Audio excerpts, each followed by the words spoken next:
By the time anyone questioned the story, the funeral was already over. The flowers had wilted, the condolences had been spoken, and the perfect wife had been comforted. Everyone said the same thing. What a tragedy. What a loving marriage. What a devoted woman. She stood beside the coffin, calm, composed, grieving in exactly the way people expect a grieving wife to grieve. No hysteria, no anger, no cracks, just quiet strength. They admired her for it. Her husband's death was ruled natural, sudden but explainable. Stress, health issues, bad luck, one of those things that just happens. And that should have been the end of the story. But the body hadn't finished speaking, because when the autopsy results came back, they told a very different version of events. A version no one was prepared for. For months, she had been the image of devotion. The wife who cared too much. The wife who managed everything. The wife who never left his side. Friends said he was lucky to have her. Doctors praised her involvement. Family trusted her completely. She knew his routines, his medications, his weaknesses. She controlled the narrative long before anyone questioned it. This is not a story about a crime scene. There were no signs of violence, no struggle, no witnesses. This is a story about trust, about how love can become control, how care can become cover, and how the most convincing lies are the ones wrapped in kindness. Everyone believed the perfect wife. They believed her tears. They believed her grief. They believed the version of events she carefully presented. And why wouldn't they? She never raised her voice, never contradicted herself, never appeared threatened. She played the role flawlessly until science got involved, because bodies don't care about appearances, they don't care about reputations, and they don't lie to protect anyone. What the autopsy revealed could not be explained away. It didn't match the story, it didn't fit the timeline, and it raised one impossible question. If this death was natural, why did the evidence say otherwise? Suddenly, the perfect wife wasn't just a grieving widow. She was the last person who saw him alive, the one who prepared his meals, the one who managed his medication, the one who insisted nothing was wrong. And the closer investigators looked, the more unsettling the picture became. Because the crime wasn't impulsive, it wasn't emotional, and it wasn't sloppy. It was patient. It unfolded quietly over time. In ways no one thought to question. This is the story of a woman everyone trusted, a marriage everyone admired, and a death that refused to stay silent. So the question isn't whether she loved him. The question is, how do you prove murder when the killer looks like the perfect wife? Long before anyone questioned her story, Rebecca Hale had already built a reputation. She was the woman people admired, organized, calm, reliable, the kind of person who always knew what to say and when to say it. Rebecca grew up learning how to read rooms. She understood people early, what they wanted to hear, what made them uncomfortable, what earned approval. And she learned something else, too. Control didn't have to look forceful. It could look gentle, helpful, necessary. To outsiders, Rebecca was warm. She remembered birthdays, checked in often, offered help before anyone asked. She made herself indispensable. That's how people described her. She's amazing. So supportive. He's lucky to have her. Rebecca learned that being needed was safer than being loved. Need created loyalty. Need created silence. When she met Michael Hale, the connection felt natural. He was steady, predictable, trusting. Michael liked structure. Rebecca provided it. She handled schedules, finances, details he didn't want to think about. At first, it felt like partnership. Later, it became something else. But no one noticed the shift. Because Rebecca never demanded control. She offered it. She framed her involvement as care, as concern, as love. And Michael let her. Friends saw a devoted couple. Rebecca by his side at every gathering. Rebecca speaking for him when he was tired. Rebecca making decisions in his best interest. No one questioned it. Why would they? She wasn't jealous. She wasn't loud. She wasn't dramatic. She was composed. And composure is convincing. Behind closed doors, Rebecca liked things a certain way. Routines mattered. Order mattered. When things went wrong, she didn't raise her voice. She corrected. She adjusted. She fixed. Michael trusted her judgment, even when it replaced his own. Slowly, his independence faded. Not dramatically. Not suddenly. Just enough that he stopped noticing. And Rebecca noticed everything. What he ate, when he slept, how he felt. She kept track of his health more closely than he did. She spoke to doctors, picked up prescriptions, researched symptoms. She became the authority, and people praised her for it. She takes such good care of him. That sentence followed her everywhere. What no one saw was how carefully Rebecca curated that image. She didn't improvise. She prepared. She anticipated questions before they were asked, planned responses before conversations happened. Rebecca understood something most people didn't.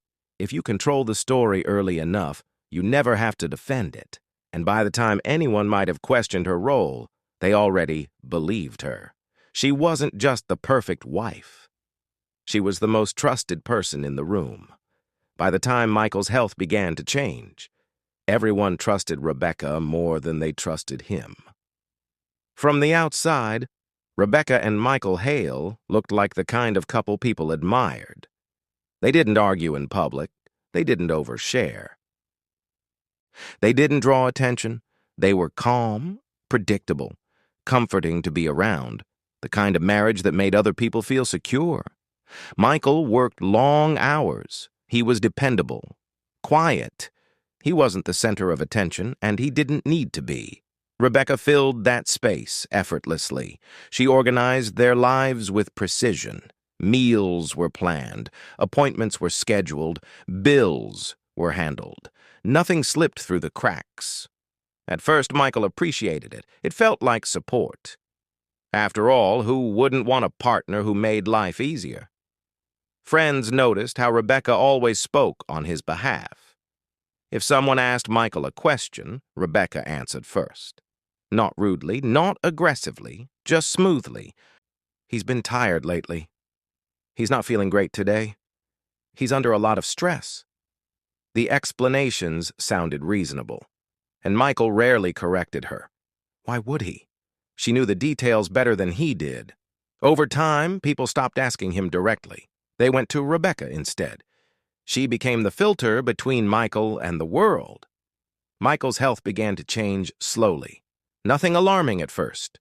Fatigue, stomach issues, headaches that came and went. Rebecca noticed before anyone else. She kept notes, tracked symptoms, adjusted his diet. She encouraged doctor visits, spoke during appointments, asked the questions. Doctors saw a devoted wife. Someone proactive, involved, helpful. Michael trusted her judgment. When he felt weak, she reassured him. When he questioned something, she explained it away. You're just exhausted. It's probably stress. Your body needs time. And slowly he began to doubt himself. Michael stopped mentioning how bad he felt. Not because it stopped happening, but because it was always explained. Rebecca controlled his routines. What he ate, what he drank when he took his medication. She prepared his meals herself, insisted it was healthier that way. Friends joked about how lucky he was. You've got a nurse and a wife in one. Michael smiled. But there were moments, small moments, that didn't sit right. He tried to reconnect with old friends. Rebecca discouraged it gently. He needs rest. It's not a good time. Maybe later. Later never came. Visits became less frequent. Calls went unanswered. Michael spent more time at home, more time dependent, and Rebecca was always there. Watching, adjusting, managing. When Michael's condition worsened, the concern shifted. Doctors ran tests, nothing definitive. Rebecca filled in the gaps. She explained symptoms clearly, provided timelines confidently. Her version became the official version. Michael's own words mattered less. At home, he grew weaker, lost weight, lost energy. Rebecca framed it as illness. She told people not to worry, told them she had it under control. And they believed her, because Rebecca looked like the perfect caregiver. What no one noticed was how completely Michael had disappeared from his own life. By the time people realized something was wrong, they didn't know how long it had been wrong for. Looking back, Michael didn't just lose his health. He lost his voice. At first, nothing felt urgent. That was the most dangerous part. Michael Hale's condition didn't decline all at once. It came in waves. Good days, bad days, moments where he felt almost normal, followed by stretches where something felt deeply wrong. Rebecca was always there to explain it. Recovery isn't linear. That's just how the body works. He's been under so much stress. The explanations sounded reasonable, comforting even, and people accepted them. Michael began canceling plans more often, not because he didn't want to go, but because he didn't feel well enough. When friends asked to visit, Rebecca often declined for him. He's resting. He had a rough night. Another time. Another time never came. Michael spent more time alone with Rebecca, more time under her care, more time following her routines. Meals were prepared for him, medications laid out neatly. Rebecca took pride in how organized everything was. She kept lists, charts, schedules. She documented his symptoms more thoroughly than any doctor ever could. And that impressed people. It impressed doctors. They trusted her notes, relied on her memory. When Michael tried to explain how he felt, Rebecca would gently interrupt. He's been confused lately. He forgets things. He exaggerates when he's anxious. Michael stopped correcting her, not because she was right, but because it was easier. There were moments when he tried to push back, small moments. He questioned a medication, asked why a dosage had changed, mentioned feeling worse after certain meals. Rebecca reassured him, firmly, confidently. She told him not to worry, told him she had researched everything, told him he needed to trust her, and he did. Because trusting her felt safer than believing something was wrong. But something was wrong. Michael's weight dropped rapidly. His energy disappeared. He slept more, spoke less. When people commented on how thin he looked, Rebecca brushed it off. He's eating fine. He just burns calories fast. It's the medication. No one challenged her, because Rebecca never sounded uncertain. She never panicked, never hesitated. She controlled the atmosphere, but there were cracks. One friend noticed how Rebecca watched Michael constantly, not with concern, but with attention, as if she was monitoring something. Another noticed how Michael hesitated before answering questions, as if checking whether his response was acceptable. Someone joked about Rebecca being too perfect. Everyone laughed. But the joke lingered longer than it should have. Michael began documenting his own symptoms privately. Notes in his phone. Emails he never sent. He mentioned feeling dizzy after meals, confused after taking certain pills, but he never confronted Rebecca directly, because something about her certainty made him doubt his instincts. Doctors continued testing. Nothing conclusive. Rebecca filled the silence with explanations, stress, anxiety, undiagnosed conditions. She became the expert, and experts aren't questioned. Michael's world shrank. His independence faded quietly, not taken, but surrendered. And through it all, Rebecca remained calm, efficient, unshaken. If she felt pressure, she didn't show it. If she felt fear, she hid it well, because Rebecca understood something very important. As long as she appeared composed, no one would look closer. But the body doesn't follow scripts, and Michael's body was beginning to rebel. The symptoms intensified. The bad days outnumbered the good, and still, Rebecca insisted everything was under control. Looking back, this was the moment the story could have changed. If someone had asked harder questions, if someone had insisted on a second opinion, if someone had trusted their discomfort. But no one did. Because nothing looked violent, nothing looked criminal. It just looked unfortunate. And unfortunate things happen all the time. What no one realized then was that this wasn't illness. It was preparation. By this point in the story, nothing looks like a crime. There are no sirens, no blood, no breaking news. Just a man growing weaker, and a wife who appears to be doing everything right. And that's exactly why stories like this are so dangerous. Because when harm wears the mask of care, it goes unnoticed. If you're still watching right now, it's because something doesn't sit right. You may not be able to explain it yet, but you can feel it. That quiet tension. That sense that control is hiding behind concern. Most people miss this part. They assume danger always announces itself loudly, with chaos, with violence. But the most effective crimes are the ones that feel ordinary, routine, predictable, safe. Michael trusted his wife. So did the doctors. So did their friends. And trust, when misplaced, can be fatal. If you're still here, you're already asking the right questions. Why was Rebecca always the one speaking? Why did Michael's voice fade so quickly? Why did every explanation come so easily? If you're still with us, type, "I'm still here" in the comments. Not because this is a video, but because what comes next changes everything you think you understand. Because the story you've heard so far is about control. What comes next is about consequence. And once the body reaches its limit, it stops cooperating with the lie. The night Michael Hale collapsed, Rebecca said she was ready. She was wrong. The night Michael Hale collapsed began like so many others. Quiet, routine, unremarkable. There was no argument, no raised voices, no sense of urgency. Rebecca prepared dinner the way she always did, measured portions, carefully chosen ingredients, a routine she had perfected over time. Michael didn't have much of an appetite.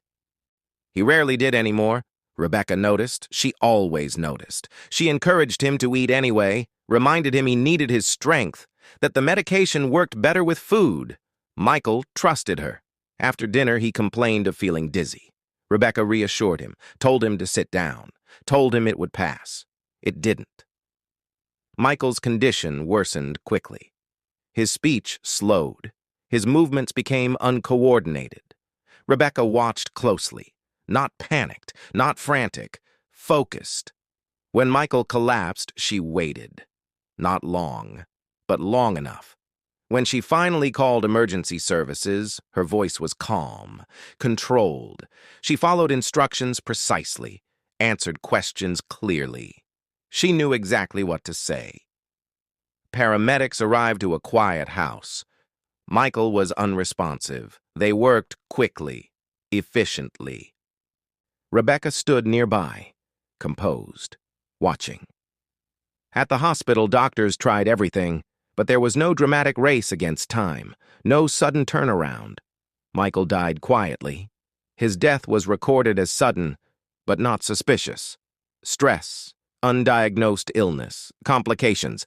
Rebecca accepted the explanation without protest. She signed forms, made arrangements. She asked questions, but not the ones people expected. She wanted to know how soon she could take him home. The funeral was planned quickly. Rebecca insisted it was what Michael would have wanted. Simple. Private. No delays. She spoke at the service. Her words were measured, carefully chosen. She spoke of love, of devotion, of standing by him through illness. People cried. They admired her strength. Friends comforted her. no one questioned the story. Why would they? The doctors hadn't. The paperwork didn't. The death certificate told a clean story, but something small didn't sit right. A nurse noticed the timeline, the speed of the decline, the lack of a clear diagnosis. Another doctor mentioned it quietly, not an accusation, just an observation. Rebecca heard about the conversation later. She smiled politely. Dismissed it. Michael had been sick for months, she said. This wasn't surprising. And once again, her certainty won. The burial happened quickly, too quickly for some. But no one pushed back. The moment passed. And just like that, the story was sealed. Michael Hale was dead, and the perfect wife was a grieving widow, or at least, that's how it looked. What Rebecca didn't know was that death doesn't end a story. Sometimes, it begins one. The autopsy was not supposed to change anything. It was ordered as a formality, a final step in closing the file. Michael Hale's death had already been labeled natural. There was no pressure, no urgency, just procedure. The medical examiner approached the case expecting confirmation. Stress-related complications, an undiagnosed condition, something unfortunate, but ordinary. At first, everything appeared consistent.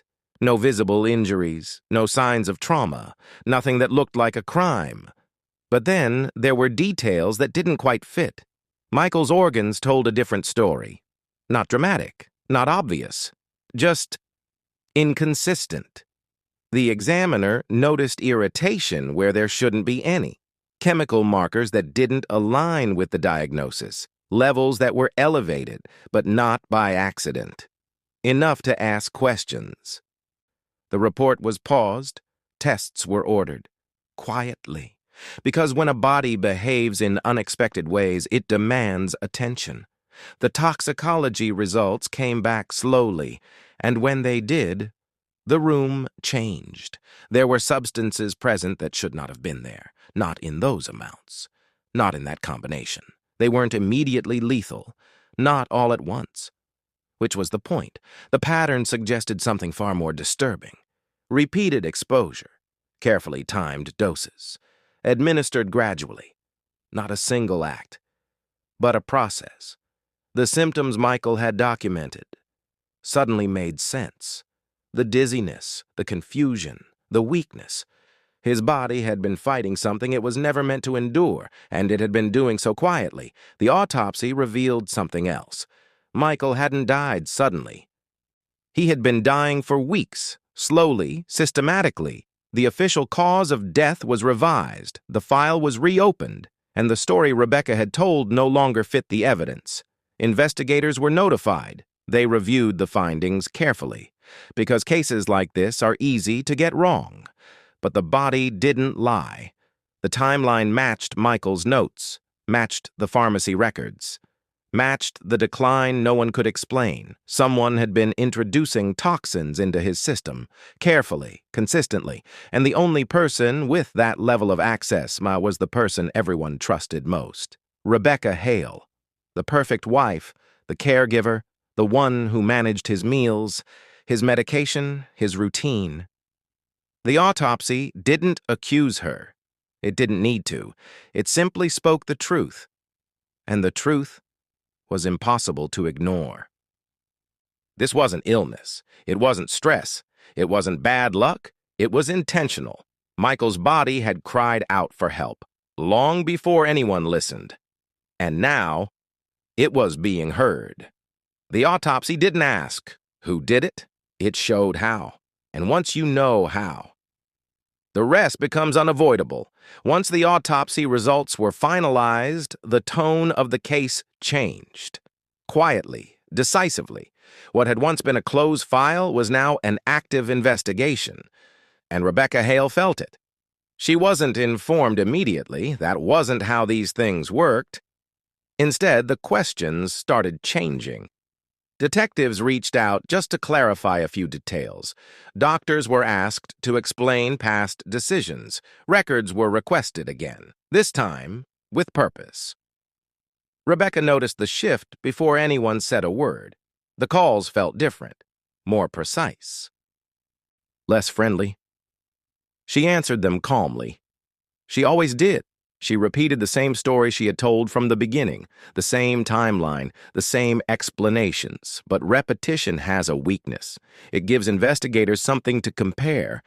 And when Rebecca's statements were placed side by side, small discrepancies began to appear. Nothing dramatic. A meal time that shifted slightly, a dosage remembered differently, a detail volunteered too quickly. Most people wouldn't notice, but investigators did. They reconstructed Michael's final weeks minute by minute, what he ate, what he drank, when he took medication, and more importantly, who was present. Rebecca's name appeared everywhere, not suspicious on its own, until it was. Surveillance footage from a pharmacy showed Rebecca picking up refills earlier than scheduled. Receipts revealed purchases that didn't match household needs.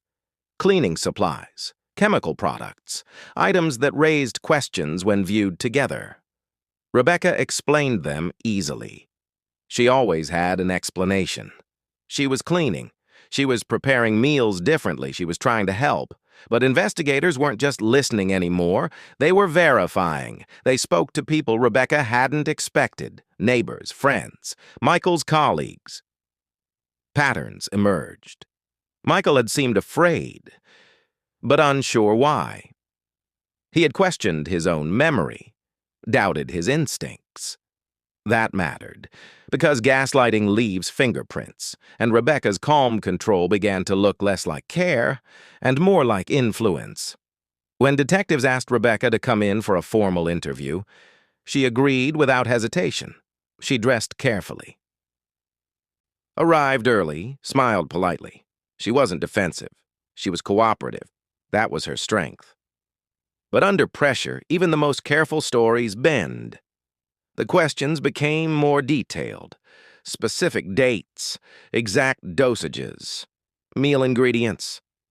Rebecca paused longer than before, corrected herself. Once, then again. Her composure remained, but the effort behind it showed. Investigators didn't accuse her. They didn't need to. They let the silence work, because silence makes people talk.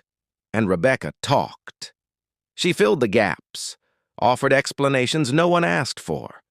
She was still in control, or so she thought. Behind the scenes, forensic experts were working quietly, tracing chemical sources, matching compounds to products. The net was tightening, and Rebecca felt it. Her routines changed. She canceled plans, checked her phone constantly, asked questions she hadn't asked before. How long does this take? What happens next? Is there anything else you need? For the first time, she sounded uncertain. The woman who had controlled every detail was now reacting instead of directing. And reaction is where mistakes happen, just when it seemed the truth was about to surface. The investigation took a turn that gave Rebecca exactly what she needed: time. Just as the pressure began to close in, the case stalled. Not because the evidence disappeared, but because a new explanation emerged, one that sounded reasonable. Medical experts were brought in to review the autopsy findings. They examined Michael Hale's history carefully, the symptoms, the medications, and one theory gained traction: a rare reaction. A dangerous interaction between prescribed drugs, a mistake no one noticed in time. For a moment, it made sense. The chemical markers could be explained. The decline could be medical. The timeline, unfortunate. Investigators had to consider it, because ruling it out was as important as proving anything else. Rebecca seized on the theory immediately. She repeated it confidently. This is what I've been saying. He was sick. It wasn't intentional. Her composure returned. The calm certainty she had perfected slipped back into place. Friends rallied around her again. The doubt softened. Public suspicion eased. Some people felt embarrassed for ever questioning her. The investigation slowed. Interviews were postponed, momentum faded. For Rebecca, it felt like relief. She wasn't cleared, but she wasn't cornered either. Time passed, and time is often all a lie needs to survive. But there was one problem. The red herring didn't explain everything. The dosages still didn't match prescriptions. The frequency of exposure was too precise. The substances didn't align with accidental contamination. A forensic toxicologist raised a concern quietly, not publicly, not dramatically, but firmly. This wasn't a single mistake. It was repetition, consistency, and consistency implies intent. Investigators returned to the evidence with fresh eyes. They noticed something they had missed before. The chemical compounds found in Michael's body were present in multiple household products. Products Rebecca had purchased regularly. Individually, they meant nothing. Together, they told a story. The medical theory collapsed under scrutiny. It explained part of the damage, but not the pattern. And once the pattern re-emerged, so did Rebecca. The red herring had done its job. It had delayed the truth, given false hope, shifted focus, but it couldn't erase what the body had revealed. The story snapped back into place, and this time there was nowhere left to hide. The lie worked, until science finished the sentence. The lie didn't fall apart all at once. It unraveled, piece by piece, quietly. Investigators returned to the beginning, not to what Rebecca Hale had said, but to what the evidence showed. They stopped asking why Michael died. They focused on how. The toxicology results were examined again, this time side by side with purchase records, cleaning products, chemical compounds, household items that seemed harmless on their own. But when mapped over time, they formed a pattern. The same substances appeared repeatedly in Michael's system, not in lethal amounts, not immediately, but consistently. Small doses, carefully spaced, enough to weaken him, enough to confuse doctors, enough to make illness look natural. The timing was precise, too precise. Forensic experts recreated the exposure timeline. They matched it to Michael's symptoms, the dizziness after meals, the confusion, the sudden drops in energy. Everything lined up, and then there was the medication. Rebecca had always insisted she followed prescriptions exactly. But pharmacy logs told a different story. Refills picked up early, dosages altered, medication administered when it shouldn't have been. Not once, repeatedly. Investigators compared Rebecca's statements from different interviews. At first, they sounded identical, but when placed side by side, they shifted. Small changes, a meal remembered differently, a dosage clarified too quickly, a timeline adjusted by hours. Truth doesn't change. Stories do. Rebecca was called in again. This time the interview wasn't casual, it wasn't friendly. The room was quiet. No accusations, no raised voices, just evidence. Laid out carefully, one piece at a time. She was shown the toxicology results, then the purchase records, then the timeline. Her composure held. At first, she explained, deflected, corrected. But the questions didn't stop. They circled, tighter each time. When investigators pointed out that the substances found in Michael's body could only have been administered through food or drink, Rebecca paused. Just for a moment. It was subtle. But it was enough. She tried to recover, tried to reframe, but the silence in the room did the work. Because silence exposes what words try to hide. When confronted with the final timeline, the meals she prepared, the medications she controlled, the hours she was alone with him, Rebecca had no explanation left. There was no confession, no dramatic breakdown, just a realization. The role she had played so perfectly could no longer protect her. The perfect wife had been exposed. Rebecca Hale was arrested quietly. No cameras, no spectacle, just handcuffs and paperwork. At trial, The evidence spoke louder than any testimony. Experts explained the dosing, the pattern, the intent.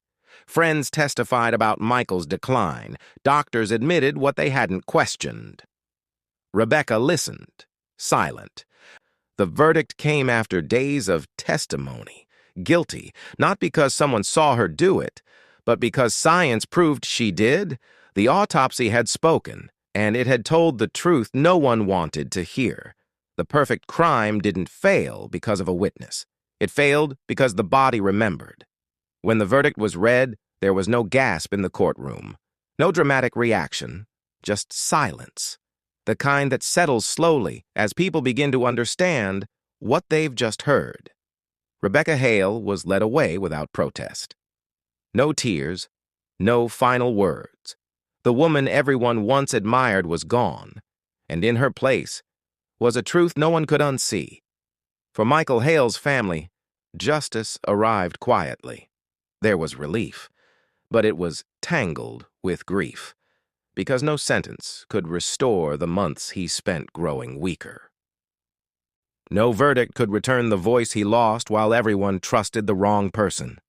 Michael's sister spoke later about guilt, not because she had caused the harm, but because she hadn't seen it sooner. She replayed memories endlessly, the canceled plans, the exhaustion, the way Rebecca always answered for him.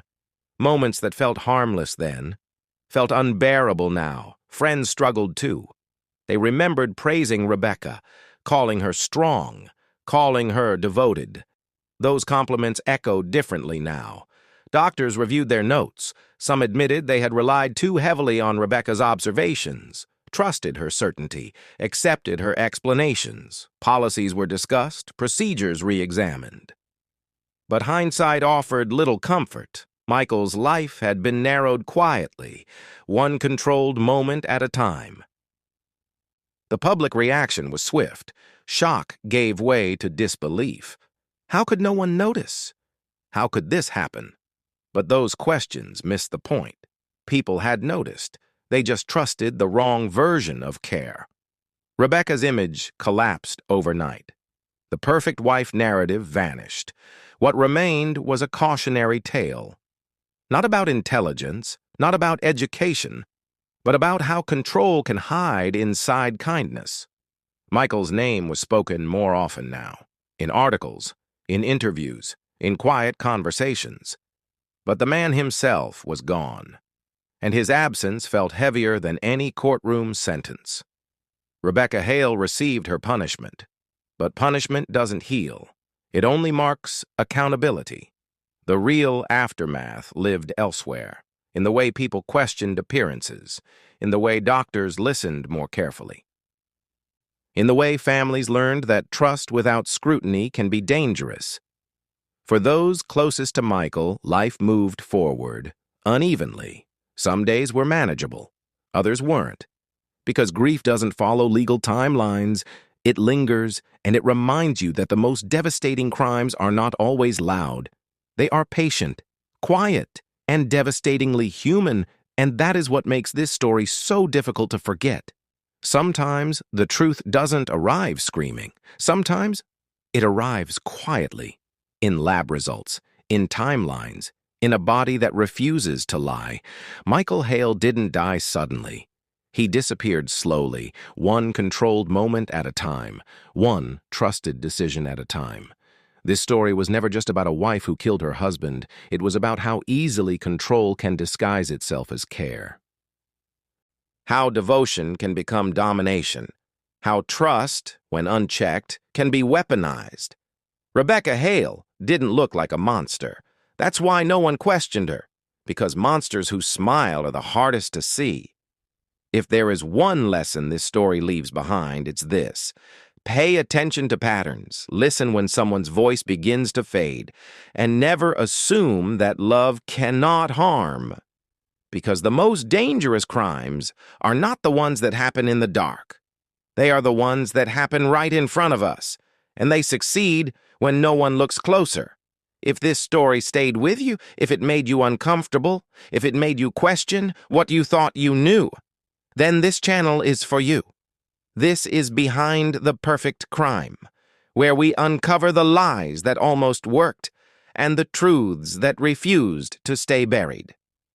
If you want more real, slow-burn true crime stories like this, subscribe to the channel. And if this story moved you, share it with someone who needs to hear it, because silence protects the crime, and attention is where the truth finally wins.